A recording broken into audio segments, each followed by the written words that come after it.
जी अस्सलाम वालेकुम, क्या हाल है? आप सब लोग खैरियत से हैं? आपको मेरे पीछे एक बिल्डिंग नज़र आ रही है। ये दुनिया का आखिरी रेलवे स्टेशन है।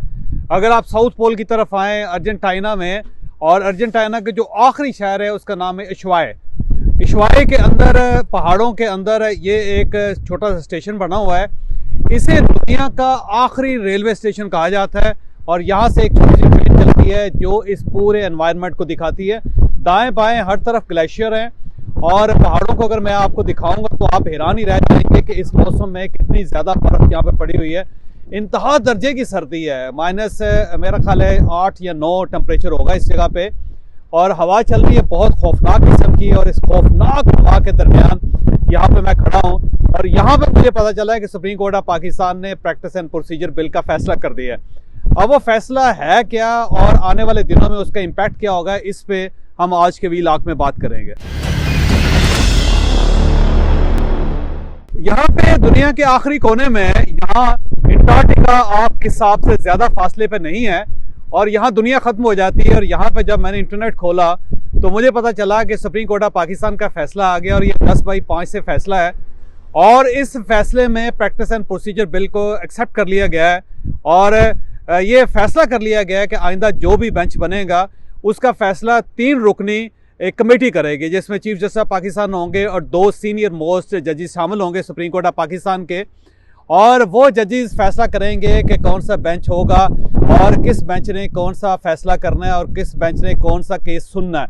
ये एक अच्छी बात है। सुप्रीम कोर्ट ऑफ पाकिस्तान ने बहरहाल पार्लियामेंट की सुपरमेसी को तस्लीम कर लिया और ये अच्छी बात है। अब हम पाकिस्तान में एक बेहतरी की तरफ बढ़ रहे हैं, इसमें कोई शक नहीं है। लेकिन इसके साथ साथ जो फैसला मुझे यहाँ पे पता चला है उसके अंदर ये लकूना भी है कि ये जो बिल पार्लियामेंट ने पास किया था, उस बिल के तहत माजी में भी जो केसेस हुए थे 184(3) के तहत, उसमें अपील का इख्तियार मिल गया था। लेकिन सुप्रीम कोर्ट ऑफ पाकिस्तान के इस बेंच ने इस इख्तियार को एंडोर्स नहीं किया। लिहाजा अब शायद जहांगीर तरीन साहब और मियां नवाज शरीफ साहब को इसका फ़ायदा ना हो सके, जो मैं यहाँ पे खड़े हो अंडरस्टैंड कर सका हूँ। अब ज़ाहिर है मैं ज़्यादा डिटेल के साथ जब इसे पढ़ूंगा तो फिर ज़्यादा बेहतर तबसरा कर सकता हूँ। लेकिन अगर ये इसी तरह है जिस तरह मैंने यहाँ पे चंद मुझे टिकट्स मिले हैं और उससे मैंने असेस किया है, तो फिर तो मियां नवाज शरीफ साहब को पाकिस्तान आने का कोई ख़ास फ़ायदा नहीं होगा और जहांगीर तरीन साहब भी ज़ाहिर है दोनों अपील नहीं कर सकेंगे। तो शायद अब मियां नवाज शरीफ साहब और जहांगीर तरीन साहब,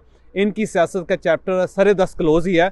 और अगर ये इस चैप्टर को दोबारा खोलना चाहते हैं तो फिर सुप्रीम कोर्ट ऑफ पाकिस्तान से उन्हें एक और दरख्वास्त करनी पड़ेगी। और अब अगर सुप्रीम कोर्ट ऑफ पाकिस्तान उस दरख्वास्त को तस्लीम कर लेती है तो शायद मियां नवाज शरीफ को या जहांगीर तरीन साहब को फ़ायदा हो जाए। लेकिन सरेदस्त जो ये सिस्टम है या ये फैसला है, इसमें मियां नवाज शरीफ और जहांगीर तरीन को कोई ख़ास फ़ायदा होता हुआ नज़र नहीं आ रहा। लेकिन बहरहाल एक अच्छी शुरुआत है कि सुप्रीम कोर्ट ऑफ पाकिस्तान ने, चीफ जस्टिस ऑफ पाकिस्तान ने अपने इख्तियारात को लिमिट कर दिया है और अब ये इख्तियार सुप्रीम कोर्ट ऑफ पाकिस्तान के पास होगा, चीफ जस्टिस ऑफ पाकिस्तान के पास नहीं होगा। लिहाजा पाकिस्तान के अंदर एक बहुत अच्छी बात ये हुई है कि फ़र्द वाहिद जो हमेशा पाकिस्तान के अंदर बड़े बड़े फैसले कर देते थे, उनकी जो सुपरमेसी है वो ब्रेक हुई है।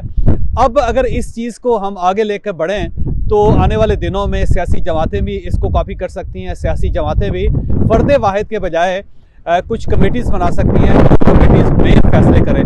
और इसी तरह आर्मी के अंदर भी ये ऑप्शन हो सकता है कि सारे फैसले आर्मी चीफ के पास नहीं होने चाहिए, बल्कि कोई कमेटी होनी चाहिए जो ये फैसले करे कि हमने आने वाले दिनों में पाकिस्तान की सिमत क्या रखनी है। तो ये एक बहुत अच्छी और पॉजिटिव चीज़ है। और इस पॉजिटिव चीज़ को बहरहाल मैं यहाँ दुनिया के आखिरी कोने में, जहाँ दुनिया ख़त्म हो जाती है, वहाँ पे चीफ जस्टिस ऑफ पाकिस्तान को अप्रिशिएट करना चाहता हूँ और इसके साथ साथ उस बेंच को भी जिसने ये बड़ा मुश्किल फ़ैसला किया है। बहरहाल पाकिस्तान, मेरा ख्याल ये है कि इस फैसले के बाद बेहतरी की तरफ बढ़ रहा है और मैं अब दुआ ही कर सकता हूँ कि अल्लाह ताला हमें भी अक्ल दे, मत दे और हम दुनिया के साथ कदम मिला के चल सकें।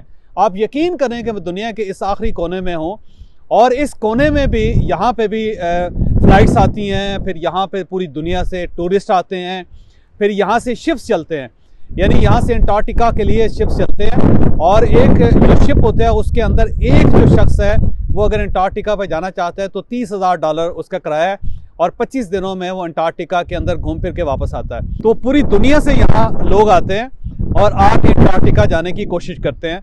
तो मैं ज़ाहिर सरदस्त तो $30,000 अफोर्ड नहीं कर सकता, इसलिए मैं सिर्फ यहाँ पे चेक करने आया हूँ तो इंशाल्लाह ताला एक प्लान बनाऊंगा और उसके बाद अंटार्कटिका जाऊंगा। मैं इससे पहले अंटार्कटिका गया हूँ, लेकिन मैं गया था न्यूजीलैंड की तरफ से। थोड़ा सा छोटा सा टूर था जिसमें ज़ाहिर है ज़्यादा डिटेल के साथ नहीं देख सका, लेकिन जो मेजर एक्सकर्शन है वो यहाँ से चलती है, अर्जेंटाइन से, अशोआ से। तो मैं इंशाल्लाह ताला नेक्स्ट प्लान कर रहा हूँ कि मैं यहाँ से फिर वो शिप लूँगा और अंटार्कटिका पे 1 महीना या 25 दिन गुजार के इंशाल्लाह ताला वापस आऊँगा। लेकिन सर-ए-दस्त इस बार ये मुमकिन नहीं है। तो मैं अर्ज़ कर रहा था कि यहाँ पे बाई एयर आए, बाई एयर पहुँचे हम लोग, और यहाँ पे रोज़ाना 3-4 फ़्लाइट्स आती हैं और पूरी दुनिया से यहाँ पे टूरिस्ट आते हैं। और ये जो अर्जेंटाइन है वो इस वक्त इन्फ्लेशन में नंबर 1 है। यानी इन्फ्लेशन में नंबर 1 मुल्क के अंदर भी सूरत हाल ये है कि वहाँ पे भी इकॉनमी चल रही है, लोग आ रहे हैं, जहाज़ फ़्लाइट्स उड़ती हैं और फ़्लाइट्स पैसेंजर्स को लेके यहाँ पे पहुँचती हैं, और लोग दुनिया के आखिरी कोने में आते हैं और दुनिया के आखिरी कोने को एंजॉय करते हैं। यहाँ पे छोटे छोटे आइलैंड्स हैं जहाँ पे पेंगुइन्स हैं, लोग पेंगुइन्स देखने के लिए आते हैं। यहाँ पे दुनिया का पहला बड़ा ग्लेशियर है, यानी अगर आप यहाँ पे आएँ तो फिर वो अंटार्कटिका के ग्लेशियर स्टार्ट हो जाते हैं। तो फर्स्ट ग्लेशियर जो अंटार्कटिका के साथ जुड़ता है वो भी यहाँ से है। और इसके साथ साथ इनका एक नेशनल पार्क है जिसके अंदर मैं इस वक्त खड़ा हूँ। यहाँ पे ट्रेन चलती है और वो ट्रेन नेशनल पार्क का एक हिस्सा कवर करती है, और उसके अंदर लेक्स हैं, फिर यहाँ पे बड़े बड़े बर्फ़ के बहुत बड़े बड़े जजीरे हैं, ऐसी लेक्स हैं जिनके अंदर बर्फ़ें जमी हुई हैं, फिर बहुत बड़े बड़े जंगल्स हैं, फिर इसके साथ साथ फिर इनके अपने ही जानवर हैं, फिर इनके अपने ही परिंदे हैं, फिर इनकी अपनी वाइल्ड लाइफ है, फिर इनके अपने ही लोग हैं। तो ऐसी ज़बरदस्त किस्म की चीज़ें हैं कि जिनको देख के इंसान दंग रह जाता है। तो ऐसा मुल्क जिसका इन्फ्लेशन ट्रिपल डिजिट्स में है वो भी ठीक ठाक चल रहा है, उसके अंदर भी सिस्टम है। अभी अक्टूबर में 22 अक्टूबर को यहाँ पे इलेक्शन होने हैं, और आप ये जान कर हैरान होंगे कि मैं पूरे मुल्क फिरा हूँ, इसके अंदर किसी जगह कोई जलसा नहीं, कोई जुलूस नहीं है, कोई मियाँ दे नारे वजन दे और आएगा इमरान आएगा, इस टाइप के कोई नारे नहीं लग रहे किसी जगह पे भी। हर चीज़ स्मूथ है, शॉपिंग सेंटर्स खुले हुए हैं, रेस्टोरेंट्स खुले हुए हैं, लोग चल रहे हैं, लोग उठ रहे हैं, लोग फिर रहे हैं, किसी जगह कोई जलसा नहीं है। बस किसी जगह होर्डिंग्स लगे हुए हैं, कुछ बैनर्स लगे हुए हैं, और बस। और अगर इलेक्शन होंगे तो टेलीविज़न के ऊपर होंगे, जो उम्मीदवार हैं वो टेलीविज़न के ऊपर बात करेंगे और उसके बाद लोग फैसला कर लेंगे कि उन्होंने किसको वोट देना। और पार्लियामेंट फिर इलेक्ट हो जाएगी, प्रेसिडेंट इलेक्ट हो जाएगा, और उसके बाद मामला आगे चलना शुरू हो जाएंगे। जबकि हमने अपनी मत मारी हुई है, यकीन करें कि पाकिस्तान ने अपनी मत मारी हुई है। इतना इन्फ्लेशन है नहीं, इतनी महंगाई है नहीं जितना है, फिर हम जानबूझ के स्टेबिलिटी काम नहीं होने दे रहे। हमारी पूरी कोशिश है कि पाकिस्तान में किसी सतह पर भी इस्तेहकाम ना आए। तो अगर पाकिस्तान को अदम इस्तेहकाम का शिकार है मुल्क हमारा, तो उसके ज़िम्मेदार हम खुद लोग हैं। यकीन करें कि हम खुद हैं, क्योंकि हमने उस मुल्क को कभी चलने ही नहीं दिया, और उसका नुकसान ये है कि आज पाकिस्तान पूरी दुनिया में बदनाम है। यहाँ पे भी आके जब मैं पाकिस्तान का तारफ़ करवाता हूँ तो पहले तो वो बहुत हैरान होते हैं कि पाकिस्तान से एक टूरिस्ट यहाँ पे आया है, क्योंकि यहाँ पे टूरिज़म का पाकिस्तान की तरफ से कोई रुझान नहीं है। ब्यूनस आयर्स के अंदर भी, और उसके बाद फिर मैं जब फॉल्स की तरफ गया तो वहाँ पे भी, और फिर उसके बाद इशवाया आया हूँ तो यहाँ पे भी। ये मेरा ख्याल है पाकिस्तान हार्डली यहाँ 2-4 पाकिस्तानी इससे पहले कभी आए होंगे, तो इशवाया की तरफ कभी पाकिस्तानी आए नहीं, तो लोग बहुत हैरान होते हैं। बल्कि जब अंदर मैं गया स्टेशन पे तो वहाँ पे मुख्तलिफ मुल्कों के झंडे लगे हुए हैं, और ये मुख्तलिफ मुल्क वो हैं जहाँ से यहाँ ग्रुप आते रहे और वो अपने झंडे लगा के जाते रहे। यहाँ पे इंडिया के 2-3 मरतबा मैंने झंडे देखे हैं, इसराइल का झंडा देखा है, तो बहुत अफसोस हुआ कि पाकिस्तान का झंडा नहीं है। तो अब मैं जो नेक्स्ट टाइम आऊँगा यहाँ इंशाअल्लाह ताला पाकिस्तान का झंडा लेके आऊँगा और उससे स्टेशन के ऊपर लगवाऊँगा, ताकि जब कोई पाकिस्तानी यहाँ पे आए तो उसका सर दुनिया के आखिरी रेलवे स्टेशन पे पाकिस्तान का झंडा भी लगा हुआ है। तो ये भी होना चाहिए। तो जो बात मैं अर्ज़ कर रहा था कि दुनिया एक डिफरेंट किस्म की प्लेस है जहाँ पे सारे सिस्टम चल रहे हैं और हर जगह पे लोग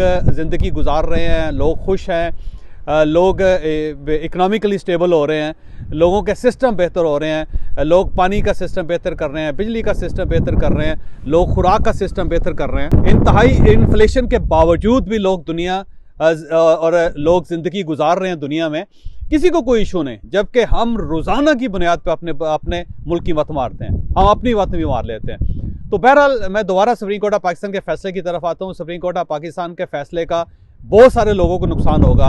हो सकता है मियां नवाज शरीफ को नुकसान हो सकता है इमरान खान को नुकसान हो, और ये भी ऐन मुमकिन है कि जहांगीर तरीन को भी नुकसान हो। लेकिन इसके बावजूद सिस्टम बेहतरी की तरफ जा रहा है। तो इस चीज़ से, इस फैसले से हम सबको सबक लेना चाहिए कि अगर चीफ जस्टिस ऑफ पाकिस्तान अपने इख्तियारात को कर सकते हैं, अगर वो अपने इख्तियारात को दूसरे साथियों के साथ शेयर कर सकते हैं, तो हमें भी इन अपने इख्तियारात को दूसरे साथियों के साथ शेयर करना चाहिए। जो तमाम पॉलिटिकल पार्टीज़ हैं उन सबको अपने दिल बड़े करने चाहिए, और जो लीडर्स हैं ये फैसला कर लेना चाहिए कि आइंदा से ये फैसला सिर्फ मेरा फैसला नहीं होगा, सिर्फ मियां दे नारे नहीं बजेंगे, बल्कि पूरी पार्टी फैसला करेगी। और पार्टी का जो फैसला होगा उसके अंदर मेरा वोट सिर्फ अकेला वोट होगा। मैं वीटो पावर नहीं रखूँगा कि मियां नवाज शरीफ ने जो फैसला कर लिया उसके मुताबिक पार्टी चल रही है या नहीं होगा। और इमरान खान साहब ने जो फैसला कर लिया वो भी हरफ़े आखिर नहीं होगा, बल्कि इमरान खान साहब भी लोगों के साथ अपने फैसले शेयर करेंगे, और उसके बाद फिर मामलात आगे बढ़ेंगे। फिर आसफ अली ज़रदारी साहब सब कुछ नहीं होंगे, और फिर मौलाना फजलुर रहमान साहब भी सब कुछ नहीं होंगे, बल्कि उनके वोट भी एक एक होंगे। और जो फैसले करने हैं कमेटीज़ मिलकर करेंगी। तो मेरा ख्याल है सियासी जमातें भी इससे बहुत कुछ सीख सकती हैं। सेम इसी तरह इस्टेब्लिशमेंट पाकिस्तान की बहुत स्ट्रांग है, और उसके अंदर भी फ़र्द वाहिद है, आर्मी चीफ है। और जब आर्मी चीफ ये फैसला कर लेता है कि मैंने मियां नवाज शरीफ को फ़ारिग करना है, तो फिर 12 अक्टूबर हो जाता है और मियां नवाज शरीफ 2/3 मेजॉरिटी के साथ फ़ारिग हो जाते हैं। और फ़र्द वाहिद फिर 10 साल तक बाकायदा हुकूमत अपनी जेब में डाल के घूमता रहता है। और फिर फ़र्द वाहिद इतने बड़े बड़े फैसले कर लेता है कि वो 9/11 के बाद अमेरिका के सामने अपने आप को सरेंडर कर देता है, और उसके बाद जो पाकिस्तान के अंदर तबाही आती है वो पूरी दुनिया उसका तमाशा देखती है, और फिर दुनिया पाकिस्तान को छू समझ के उससे साइड पे भी हो जाती है। और अगर वो फ़र्द वाहिद फ़ैसला ना करता और बहुत सारे लोग कलेक्टिव विजडम के साथ फ़ैसला करते तो शायद आज पाकिस्तान मुख्तलिफ होता। फिर उसके बाद एक फ़र्द वाहिद ये फ़ैसला करता है कि मियां नवाज शरीफ को हमने फ़ारिग करना है और इमरान खान को उसकी जगह हमने लेके आना है। और फिर वो फ़र्द वाहिद दिन रात एक करके मियां नवाज शरीफ को उठा के मुल्क से बाहर फेंक देता है, और उसके ख़िलाफ़ फ़ैसले हो जाते हैं, और फिर इमरान खान साहब को इक़्तिदार हवाले कर दिया जाता है। और फिर इमरान खान साहब जो पाकिस्तान के साथ करते हैं वो सब कुछ आपके सामने। फिर फ़र्द वाहिद ये फ़ैसला करता है कि अब इमरान खान भी हमें सूट नहीं करता, हमने इमरान खान को भी फ़ारिग करना है, और फिर इमरान खान भी फ़ारिग हो जाता है। फिर फ़र्द वाहिद ये फ़ैसला करता है कि हमने PDM की हुकूमत बनानी है, फिर PDM की हुकूमत बन जाती है। तो फिर फ़र्द वाहिद ये फ़ैसला करता है कि हमने PDM की हुकूमत भी ख़त्म करनी है, तो फिर PDM भी फ़ारिग हो जाती है। फिर फ़र्द वाहिद ये फ़ैसला करता है कि हमने इलेक्शन नवंबर में नहीं करवाने, तो फिर इलेक्शन नवंबर में नहीं होते। फिर फ़र्द वाहिद ये फ़ैसला करता है कि इलेक्शन जनवरी में होंगे, तो अब इलेक्शन जनवरी में होंगे। तो मेरा ख्याल ये है कि ये जो इख्तियार है फ़र्द वाहिद का इस्टेब्लिशमेंट की शक्ल में भी, इसको भी थोड़ा सा वाइडर करने की ज़रूरत है। ये अगर फ़ैसला भी 4, 5, 6 लोग मिल के कर लें, और बाकायदा उसके अंदर आर्मी चीफ का भी सिर्फ अपना वोट हो, तो फिर ये मामलात भी ज़्यादा बेहतर हो सकते हैं। फिर इसी तरह हम इकॉनमी के बारे में भी एक कलेक्टिव विजडम के साथ फैसला कर सकते हैं कि पाकिस्तान में आने वाले दिनों में हमारा टैक्स रेशियो क्या होगा, हमने बिज़नेस कैसे चलाना है, हमने इंडस्ट्री कैसे चलानी है, हमने फॉरेन इन्वेस्टमेंट को कैसे टैकल करना है, हमने पाकिस्तान के फॉरेन रिजर्व्स को कैसे बेहतर बनाना है। तो ये फ़ैसले भी कमेटी कर सकती है। तो अगर हम इस टाइप के फ़ैसले कलेक्टिव विजडम के साथ करें और अपने इख्तियारात को थोड़ा सा वाइडर कर दें, तो उससे पाकिस्तान को बहुत फ़ायदा हो सकता है। तो मेरा ख्याल है सुप्रीम कोर्ट ऑफ पाकिस्तान का ये जो फ़ैसला है, ये बहुत सारे लोगों के लिए हदायत का रास्ता है। ये बहुत सारे डिपार्टमेंट्स, बहुत सारे शोबे, बहुत सारे जो शख्सियात, अहम शख्सियात हैं, उनके लिए एक रोशन मिसाल है कि अगर चीफ जस्टिस ऑफ पाकिस्तान अपने इख्तियारात को कमेटी में कन्वर्ट कर सकता है, तो हम सब क्यों नहीं कर सकते। याद रखें कि अगर हमने पाकिस्तान को चलाना है तो फिर हमें दिल बड़ा करना पड़ेगा, और अगर हम अपना दिल बड़ा नहीं करेंगे, हर चीज़ अपनी जेब में डालने की कोशिश करेंगे, सारे इख्तियारात को खुद हैंडल करने की कोशिश करेंगे, तो फिर पाकिस्तान नहीं चल सकता।